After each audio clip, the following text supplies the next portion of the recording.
Hello and welcome to The Gaggle, where we challenge and, if necessary, destroy media narratives. I'm George Szamuely. With me today, of course, is co-founder of The Gaggle, Peter Lavelle, host also of RT's talk show, Crosstalk.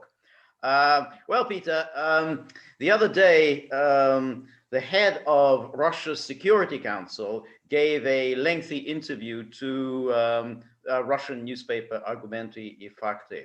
Now, for people who are not entirely aware, Russia's Security Council is the equivalent of America's National Security Council, but it's in some ways even more important because Yes. it addresses domestic issues as well as uh, international issues, unlike the American National Security Council. And it's much more integrated. I mean, it Right. really touches a lot of areas. It's not like on the NSA of Biden, where it's just very focused, where they have certain policy directives coming out of the White House. This is for the entire government. Right. It's a Yeah, very, exactly. very important It's an important. body and very important position. Right, exactly. So the secretary of the Russian Security Council is someone called Nikolai Patrushev, and people may remember that about 2 weeks ago he had a telephone conversation with America.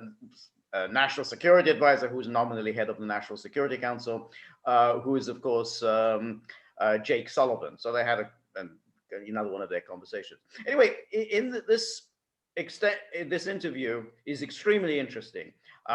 It's reported extensively on the English TASS site, and I think people should definitely read that. But they should also go to the full version, which is on the Argumenti Facti site. And if you people who don't read Russian, just simply use Google Translate, and it's well worth reading because there are a lot of very interesting things in it. And I'll just read a few excerpts so people get a sense of the sorts of things that he says. For instance, he's asked, "Do you think the United States can still be called a democracy?" And then he says, "Well, democratic countries do not engage in blackmail and threats against sovereign states. They don't interfere in their internal affairs. They don't violate international laws, don't use military force. They don't use economic sanctions that bypass the UN. They don't trample on human rights. They don't restrict freedom of speech on their territory and abroad. They don't try to use racism in order to solve internal problems. And they don't lure extremists and terrorists over to their sites for geopolitical purposes. They don't allow transnational corporations to interfere in the work of their government, imposing their own interest on the country and society. And even more, they don't block the legitimate head of state on social networks and the media. In democratic countries, the administration that has come to power does not disavow the decisions of its predecessors just because a personal antagonism has developed between them." So this is, very, very, very. Well, isn't it interesting, George, how sometimes, very often, an outsider can have a much clearer Right. view than people that are in the mix. I mean, what a remarkable description of what's going on in the United States. Remarkable. Absolutely, that's right. And it goes on a little bit. I'll read a little bit more, but as I say, people should go to it for themselves and read it in full. So it says, for decades, Washington trumpeted its adherence to high moral values to the world, but in fact pursued a policy that has nothing in common with these slogans. Sovereign states whose governments enjoyed the support of their peoples were simply destroyed. And who came to their ruins? Radicals, extremists, and often outright bandits who are ready to swear allegiance to the US authorities for a fee, following their instructions and receive recognition of their legitimacy from them. So then he talks about ISIS as examples, Syria, Libya, obvious examples. And then he talks at length about the role of George Soros, and how the US government uses George Soros, again, for its own purposes. And then he talks also at some length about how America's elites has used street gangsters in the United States. He specifically refers to Black Lives Matter, that they use these street mobs for their own political ends, and says what they've been doing abroad, using basically paid terrorists abroad to change regimes, they're now using at home. Yep. They're unleashing mobs to terrorize the populace in order to affect political change. I mean, regime change has come home. Regime change has come home. And in the case you know very, very well, the current iteration of that playbook was the illegal and violent breakup of Yugoslavia. That is the iteration. They've only added nuance. Exactly, and they've used that as the template to repeat this cycle in Ukraine, then Georgia, then Syria, Libya, you name it. In country after country, they played that same card that they played in Yugoslavia. Now they're doing it at home, and I think it is striking that Patrushev says this. And again, even more striking is that apparently we're still going ahead with this completely absurd summit, which, since today is April the 30th, and tomorrow is already May, it's going to happen next month. What are they going to talk about? Relations are now as bad as they've ever been at any time during the Cold War. Let's put that on the sidebar for a second. And if you want to go use an example, I think it would be great. But I mentioned Yugoslavia, and we go all the way to the present. Take a look. Remember, I think it was the summer before COVID. Remember, it was one or two news cycles. Nationalism. You can't use the word nationalist. And everyone's got their knickers tied up in a knot. And it's just like you don't even know the English language or French or the Latin, whatever. I mean, it was just a political lightning bolt. But if you look at every forced regime change that the United States behind, who do they back? Nationalists and ultra-nationalists and ethno-nationalists. Okay, the worst of the worst. One caveat: nationalists who support U.S. objectives. Thank you. Not a nationalist a la NASA. Right. Not a nationalist a la Pandit Nehru in India. So or Sukarno. They didn't like those nationalists. A nationalist who is ready to sell his country out. But you're absolutely right, and the ultra nationalists that are recruited, willing recruits into this thing here, they are not have majoritarian support in those countries. Okay, so what they do is they use these groups as a wedge. All right, to destroy the current order, democratic or otherwise, and create a wedge as an opening. They do it over and over again. Now they're doing it in the United States. Okay, we talked about Rudy Giuliani yesterday. Okay. Yeah, exactly. So you weaponize terrorist mobs on the streets who basically walk. I mean, the criminal justice system let them walk. I mean, they're gone. I mean, for all of those riots that took place last year, the Black Lives Matter, Antifa, no one's been prosecuted. Everyone's just walked.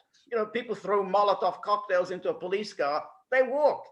But Rudy Giuliani, Roger Stone, and the people who supported Donald Trump, they get the book thrown at them. And of course, we know what's happening with the whole January the 6th situation, where again we were fed a bunch of lies, but that hasn't stopped the DOJ continuing to prosecute hundreds of people who essentially were doing nothing more than loitering.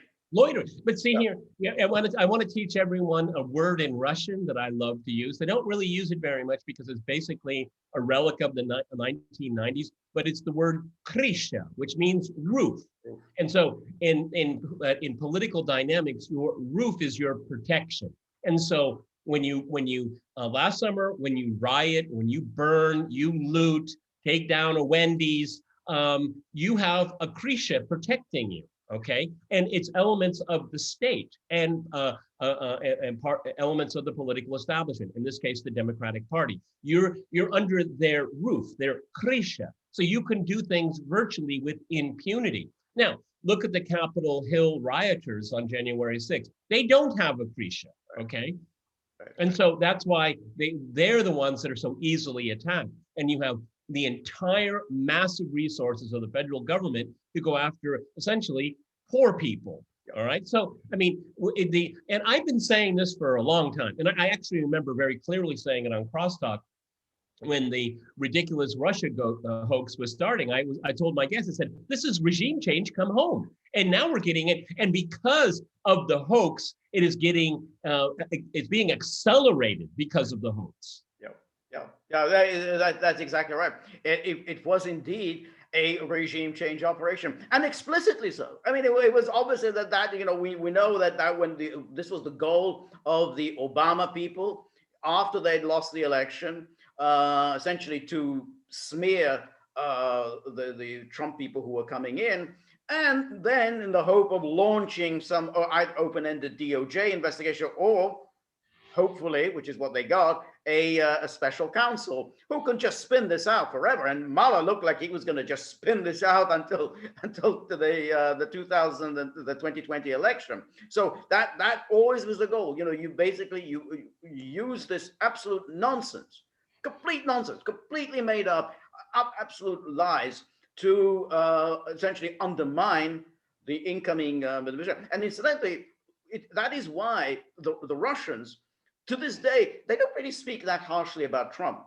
They speak very harshly about Obama. Whenever Lavrov, Putin talk, Obama, that they talk. Trump, they're always quite, even though Trump did all these things like, closing down their consulates, expelling diplomats and everything else, selling weapons to Ukraine, they still don't really speak harshly about him. Obama, they really speak harshly about. They really have no time for him. Well, because they saw what he was doing. He was very duplicitous. And of course, it was under Obama's watch where we had Libya and Syria. I mean, just egregious violations of international law and just the level of cruelty of it too. And then you turn around and you basically sanction the populations here. I mean, this is all Obama's work, yes. Okay? Yes. Under his, varsity team foreign policy, which is in power right now. Right. I mean, the Russians, they know who Jake Sullivan is. They know Tony Blinken. They know Victoria Nuland. They know what they're dealing with here. Right. And they're duplicitous, low octane thinking people. Yes. And they're very, very dangerous. And so, this regime change approach, it's really remarkable. See, what they do not doing in the United States, it's got a kind of a little bit different topography here, is that, and you and I have said it so many times, like with Ukraine, with Georgia, with Belarus, we need new elections. That's your first mistake, okay? That's your first mistake, because that's what you're doing is you're making an admission that you're going to walk away from the constitutional order as it stands. Okay, it doesn't mean people don't have rights to march, to show their displeasure. I'm all fine with that. But we said we need new elections. Well, look what they did to Yanukovych. Okay, but let's sign a deal. You move up the elections, and we'll have political reforms. And he says, okay, boom, you're done. Because the door's open. Yep. Change is in the air. Right. Yeah. And that's why Lukashenko, for better or worse, okay, I'm not going to defend the election there. I don't know enough about it. But if he had made the new election, boom, it would have been done. That's right. And it would have been done illegally, okay? They want to rewrite everything. Right. Well, that's, of course, what happened in the Orange Revolution when let's have new elections. And amazingly, suddenly the Yanukovych is defeated. Then, of course, they pulled the same stunt. The next election, when again Yanukovych Yanukovych wins 2 elections, and twice he's denied power. Yeah, absolutely. It's exactly the scenario that's been played out in the United States. And as you say, he's an outsider, and he sees very clearly all what goes on. It's this is what it is. I mean, what kind of a democracy is it? You deny the legitimate elected president of the United States access to the public. He can't use the social media. He can't use the media, and you call yourself a democracy? I mean, it's so patently obvious that when you really look at it, you have the powers that be, the foreign policy blob, they're constantly harping on democracy and all that. And then the media pick up on it as their wing people, okay? And then you have corrupt academics because they're just tools of empire, okay? I mean, with very few exceptions, most political science and international relations, it is just to promote empire and to sustain it, okay? That's all it really does. John Mearsheimer, for example, a great academic at the University of Chicago, he's not that way. And that's why you never hear about him. The greatest international relations thinker alive today, right. And he virtually doesn't exist in public. because he doesn't toe the line, okay? And so, you know, I mean, when you're very far away from the Beltway, when they start talking about democracy, everybody starts to chuckle. I mean, really? You're talking about democracy, huh? Yeah, Okay. yeah. I mean, here you have nobody Guaido. You know, he's dipping into the funds of the Venezuelan government. For what reason? Oh, to pad his pockets again? Right, right. I mean, it's see, when you get away from it, because they, you know, Tony Blinken, you know, he's always looking serious, you know, if he's not wearing his ridiculous mask. I mean, these people are neophytes. I mean, you know, Right. the problem is they actually probably believe in all of this nonsense. Right, right. That's exactly right. I mean, they've simply have defined democracy as what serves their interest. Our purpose, yeah. That's it. That's what it is. So a political leader they don't like who wins an election, well, that was obviously undemocratic. I mean, therefore, he's a dictator. So you have these same thing. Chavez was never a Democrat. Maduro, no democracy. Bolivia. It was election after election, huge margins. No, dictator. Then you had, and then even the smaller level. You have elections in the Gaza. Hamas wins. No, not a democracy. How about whoever wins, and we don't like it, not a democracy. Bolivia, the Organization of American States said, oh, nope, there were violations. And then there's like 6 months later, no, we got it wrong. They were none. And then there was regime change. Right. Yeah. That's it. Oops. That's it. Yeah. Well, that's exactly right. And but what is really happening now in the United States, and this is where it starts getting very sinister, is of course that you are using the powers of the state to crush the political opposition. There was some Mickey Mouse reason. Oh, well, Giuliani, we're really investigating whether he violated FARA. This is a really serious issue.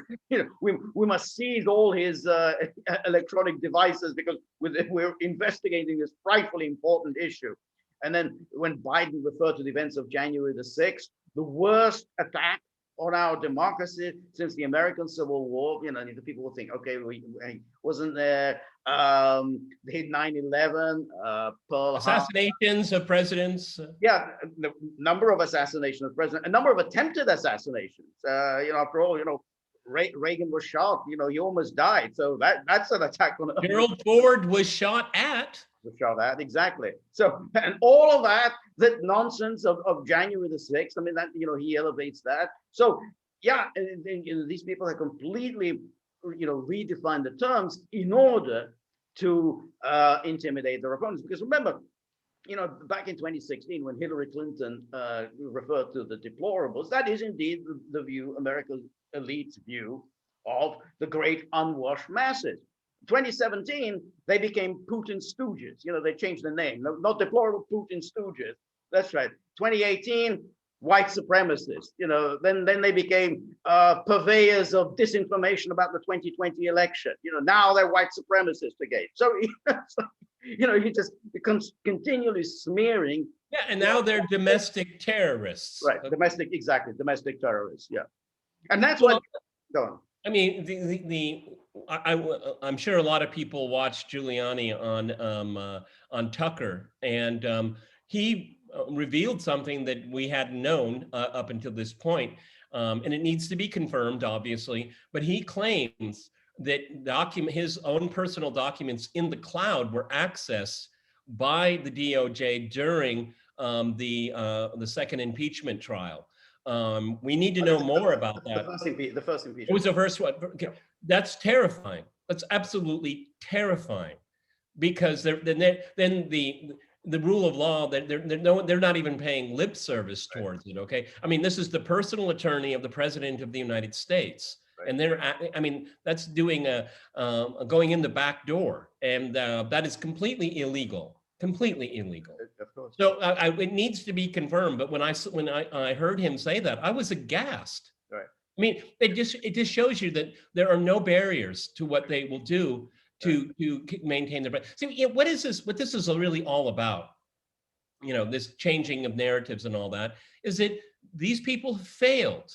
They've failed the country. Right. They've failed society. They've enriched themselves, and everybody knows it. Is that we look at like everything's falling apart except for your mansion. You know, there's violence and crime everywhere except for your security guards. Right. Okay, you know, and then the country's shut down, but you can go to the Caymans. I mean, it's getting more and more obvious, and these people are terrified that their gig, their grift is people are beginning to notice it. Right. And that's why they fight back. And you disagree, you're a white supremacist. Okay. You think that Antifa is a terrorist group, you're a white supremacist. Right. You know, and this is what they do. And the problem is that you have the media amplifying all of the time. I mean, looking at the mainstream media's reaction to Biden's address, I think the North Koreans would blush. Yes, I mean, it was really, I watched it. It was boring. Yes. It was ideological. Right. And it was partisan. I mean, I just thought it was awful. Right. And it was that, you know, the archbishop of their cult had spoken. Right. And there was that moment, an amazing moment during that speech, where he lists the terrorist threats, ISIS, Al-Qaeda, and he said, but the greatest threat to our homeland comes from domestic extremists, white supremacists.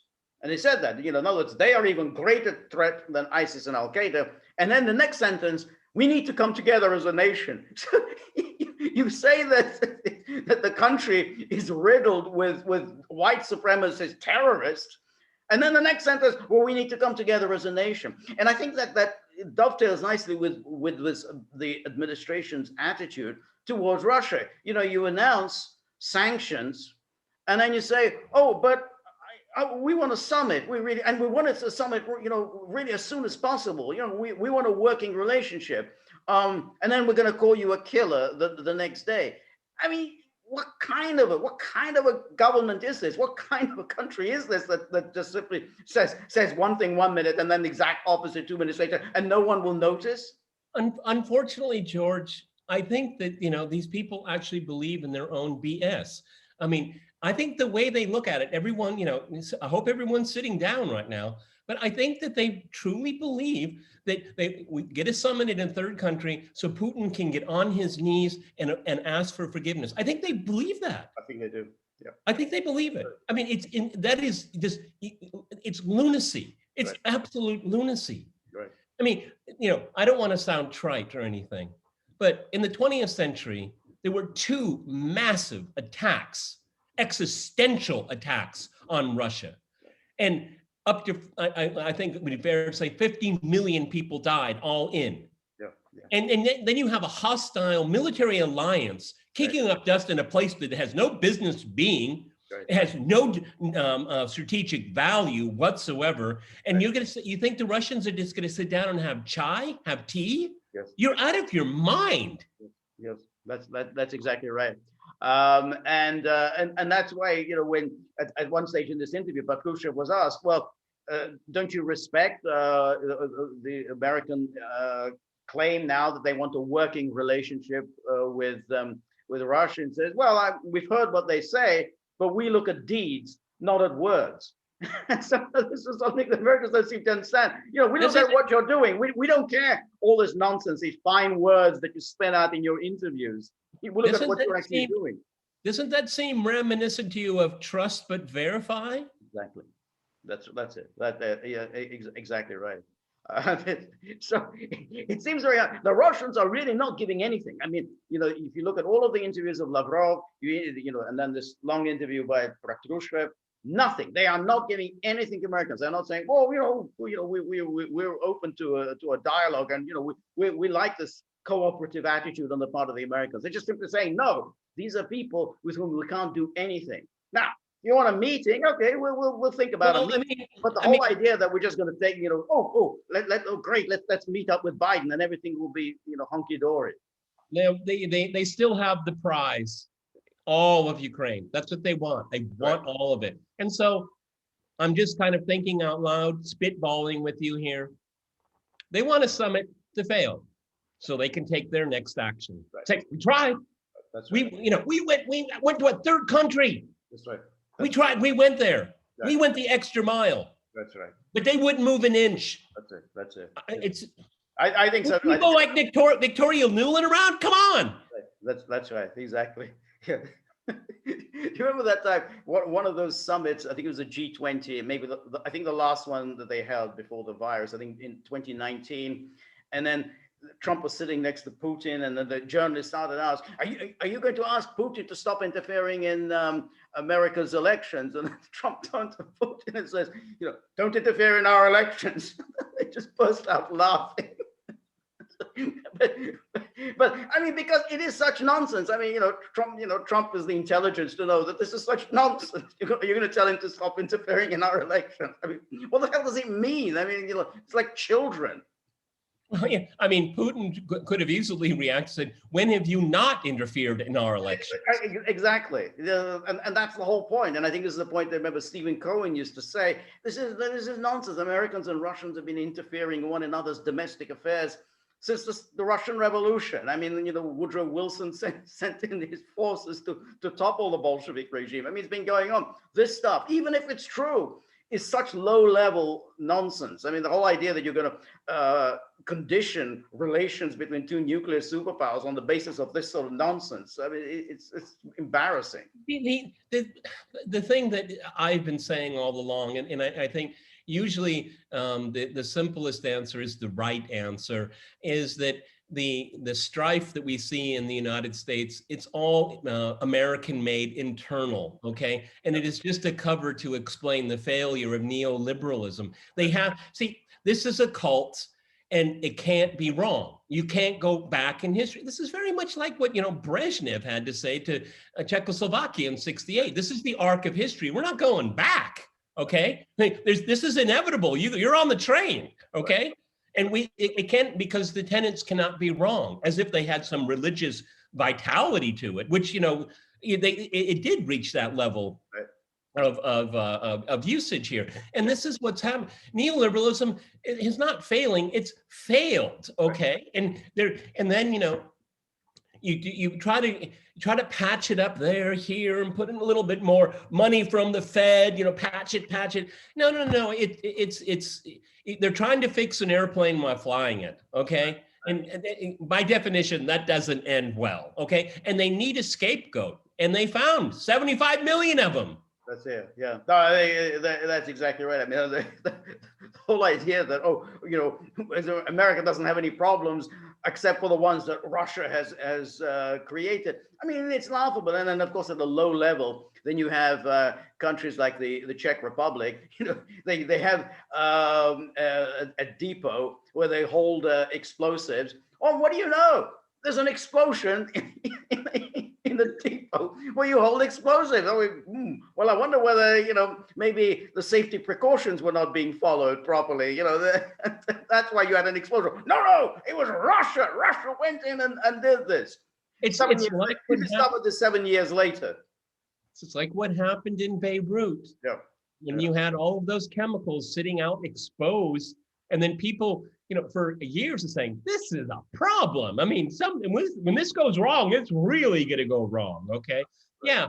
Again. So the negligence of some has to be passed on to someone else that, there's no downside in accusing. Okay. You just say they did it, and there's no downside. No evidence is necessary. Right. Navalny is poisoned. No evidence is necessary. Yes, and the funny thing was about that, about the Navalny poisoning, is that despite the fact that they have to, I mean, how many times did they change the story? Remember all of the times, it was the tea that he drank at the airport that was poison. No, it was the water bottle that was in his hotel. That was the one that poisoned. Then it was the underwear that was poisoned. I mean, amazing how you have to keep changing the story. But we know he was poisoned. Right? Now that we know, and we know Putin did it. And there's a long history of underwear killing people. Right. A long and storied history. That's a long and storied history. Engineered and written by the KGB. Right. And then if Putin wanted to kill him, why did he send him to Germany for treatment? I mean, it's like, you've got him here, you've got him dead to rights, and why let the Germans, doctors, best doctors in the world, to treat him if you want him dead? I mean, it's it didn't make any sense. And of course, some of the best doctors in the world had a consultation with MI6 and the CIA. Right. I've never heard that before. Yeah, but I suppose it was because of the underwear. There was the underwear factor came into play here. Well, they had to call the CIA's underwear division in. Yeah, that's it. Yeah. Well, but so we're just going back to this interview. So we can see here that the Russian attitude is become really quite serious. I mean, this is, this isn't just kind of letting off steam. But in the meantime, we'll let the diplomats, talk quietly behind doors and work out the relationships, just to give something to the troops. Because this is all of Russia's senior leaders who are talking like this, and their criticisms of America are so pointed. This is what Patrushev did here. He didn't just recite the familiar litany of complaints. Oh, regime change, NATO expansion, because everyone's already heard all this. He went directly at what America does inside its country. That the regime change that you carry out throughout the world, it's come home to roost. You're doing this in your own country, and how dare you call yourself a democracy when you do this? Yeah, and because you've made a mess of your own country, you're making a mess of the international order and challenging nuclear powers because you don't have your house in order. Right. I mean, this is what's truly extraordinary about this exceptionalism, is that if we have a problem, everybody gets to have feel our pain. Okay, that pain that was self-inflicted in the first place.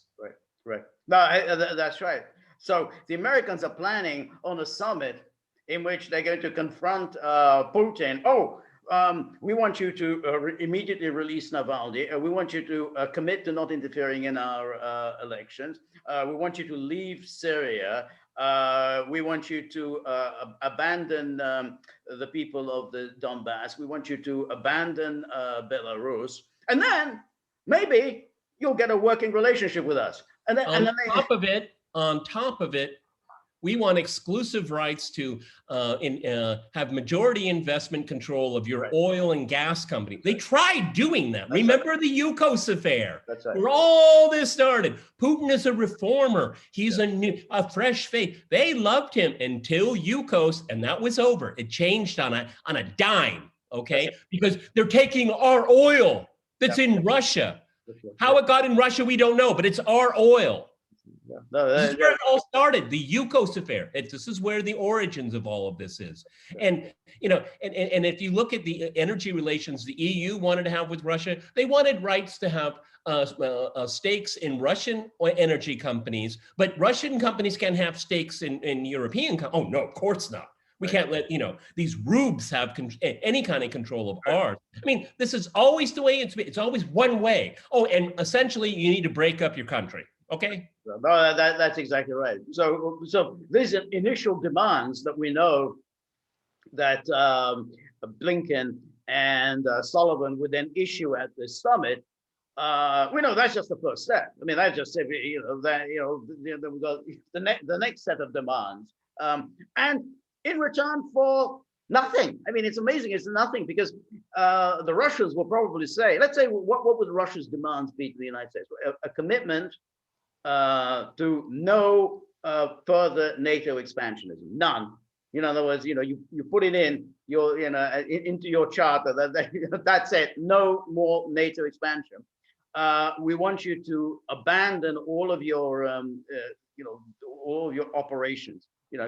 Everybody, all military forces of the United States, the UK, all NATO countries, leave Ukraine at once. In other words, and Syria. And Syria, those are the kinds of, when Putin talked about red lines, though he didn't quite spell them out, we kind of have a good idea what he meant by the red lines for Russia. Now, America isn't even remotely going to respect that. So, so what's the point of a summit? I mean, it's like, America will make these ridiculous pronouncements, you must do this, this, this, and this. And the Russians say, will probably say something along the lines of what Patrushev said in his interview. It'll be the most pointless meeting in world history.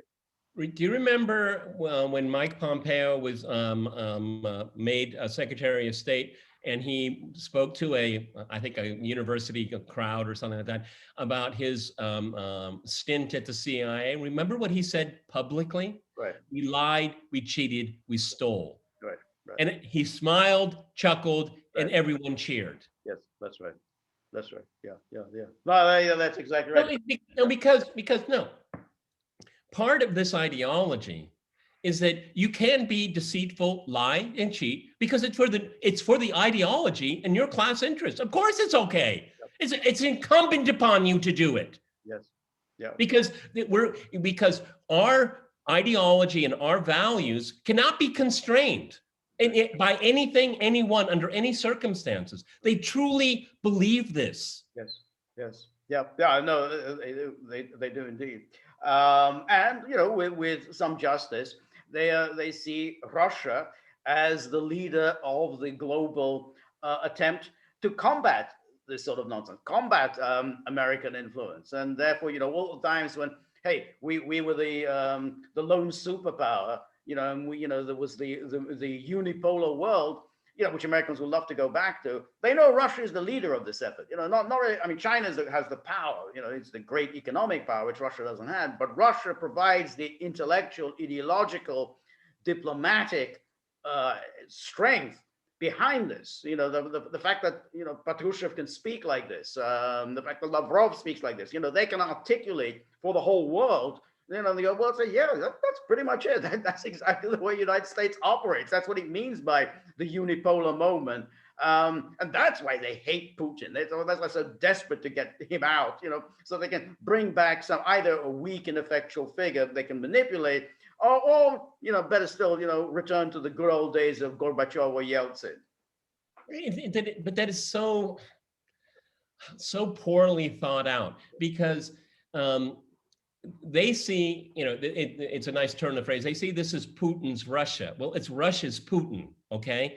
And whoever comes after, maybe he's not young, but someone like Shoigu, the current defense minister. No. Do you think he's going to be any different than Putin? No.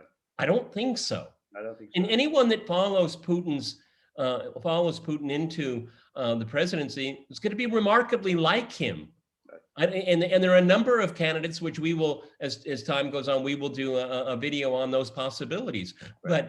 But thinking it's based on one personality, it's just ridiculous. I mean, it's absolutely ridiculous to think that way. That's not how it works. No, that's exactly right. And particularly as, they've had the experience of what happened under Gorbachev, and to a lesser extent, even when Khrushchev also opened up. Khrushchev made a drastic shift from Stalin's policy and kind of opened up the Soviet Union. We want to work with the West.